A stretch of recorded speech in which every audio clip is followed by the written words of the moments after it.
بسم الله الرحمن الرحيم. هل أتى على الإنسان حين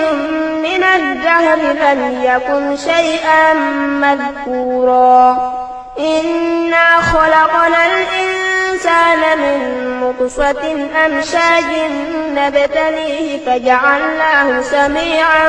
بصيرا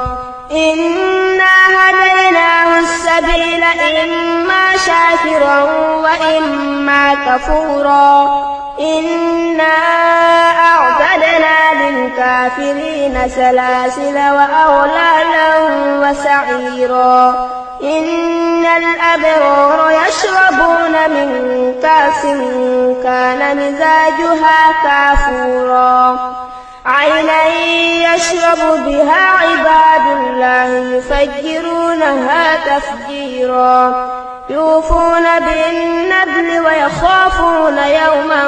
كان شره مستطيرا فيطعمون الطعام على حبه مسكينا ويتيما واسيرا إنما نطعمكم لوجه الله لا نريد منكم جزاء ولا شكورا إنا نخاف من ربنا يوما عبوسا قمطريرا فوقاهم الله شر ذلك اليوم ولقاهم نضرة وسرورا وجزاؤهم بما صبروا جنة وحريرا متكئين فيها على الأرائك لا يرون فيها شمسا ولا زمهريرا ودانية عليهم ظلالها وذللت قطوفها تذليلا ويطاف عليهم بآنية من فضة وأكواب كانت قوارير من فضة قدروها تقديرا ويسقون فيها كأسا كان مزاجها زنجبيلا عينا فيها تسمى سلسبيلا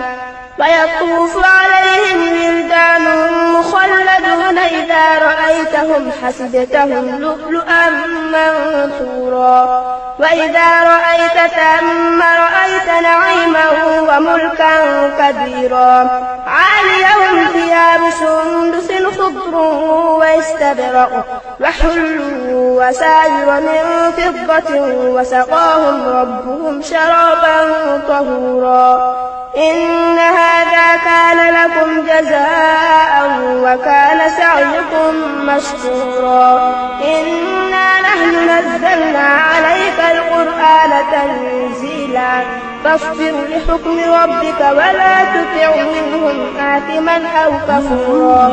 واذكر اسم ربك بكرة وأصيلا ومن الليل فاسجد له وسبحه ليلا قليلا إن هؤلاء يحبون العاجلة ويذرون وراءهم يوما ثقيلا نحن خلقناكم وشددنا أسرهم وإذا شئنا بدلنا أمثالهم تبديلا إن هذه